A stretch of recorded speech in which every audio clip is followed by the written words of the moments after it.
ಹೌದು ಜೋಶ್. ಅಯ್ಯೋ ನಂಗಂತೂ ಯಾವ ಜೋಶು ಇಲ್ಲ ಗೈಸ್.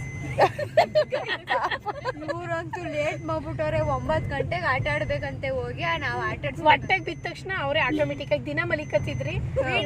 ದಿನ ಆರಾಮಾಗಿ ಗೊತ್ತೈತಂತೆ ನೋಡಿ. ವೀಡಮ್ಮನ ಒಂದ್ ರೌಂಡ್ ಮನ್ಗಿಸ್ಬಿಟ್ಟು ಎದೊಳಿಸ್ತೀನಿ. ಚಂದನ ಹೌಸ್ ಜೋಶ್. ಚಿಕನ್ ಮನೆ ಹೆಂಗಿತ್ತು ಇಲ್ಲಿ ಪ್ರಿಪರೇಷನ್ ಎಲ್ಲ?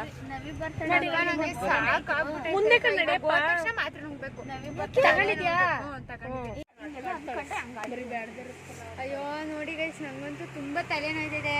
ಇವ್ರು ಸವಸ ಮಾಡಿ ಮಾಡಿ ಬೆಳಿಗ್ಗೆಯಿಂದ ಕೆಲಸ ಮಾಡಿದ್ದೀನಿ. ನಂಗೆ ಪುರ್ಸೊತ್ತೆ ಇಲ್ಲ. ಇವಾಗ ಬಂದವ್ರೆ 9 ಗಂಟೆಗೆ. ಅಲ್ಲಿ ಹೋಗ್ಬಿಟ್ಟು ನಾವು ಆಟ ಆಡ್ಬೇಕಂತೆ. ಪಾಪ ನಮ್ಮ ಮೋನಿಕಾ ಅಕ್ಕ, ಚಾಂದು ಅಕ್ಕ, ನಮ್ಮ ಬೀಡಮ್ಮ ಅವರೆಲ್ಲ 5:15ಗೆ ರೆಡಿ ಆಗವ್ರೆ. ಇವ್ರು ಬಂದಿರೋದು ನೋಡಿ 9 ಗಂಟೆಗೆ ಬಂದವ್ರೆ. ಇವಾಗ ಅದ್ರಾಗ ಬೇರೆ ನೀರು ಹಿಡ್ಕೋಬೇಕಂತೆ. ನೋಡಿ ಎಂತ ಸ್ಥಿತಿಲಿ ತಗೊಬಂದು ನಿಲ್ಸವ್ರೆ ನಮ್ಮನ್ನ.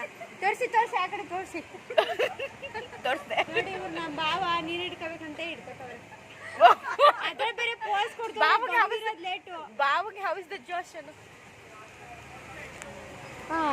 ಹೌಸ್ ದ ಜೋಶ್ ಬಾವಾ.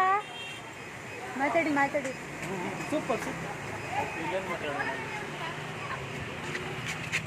Then how you feeling? ಇನ್ನೇನಿದ್ದು ನಾಳೆವರೆಗೆ ಏನೇನು ಅನ್ಕೊಂಡಿದ್ಯಾ? ನಾಳೆವರೆಗೆ ಏನೋ ತುಂಬಾ ಪ್ಲಾನ್ ಮಾಡಿದೀವಿ ಆ ಥರ ಮಾಡಬೇಕು ಅಂತ. ಬಟ್ ಒಂದಾಗ ಗೊತ್ತಾಯ್ತದೆ ಅಲ್ಲಿ ಹೆಂಗಾಯ್ತದೆ ಅಂತ.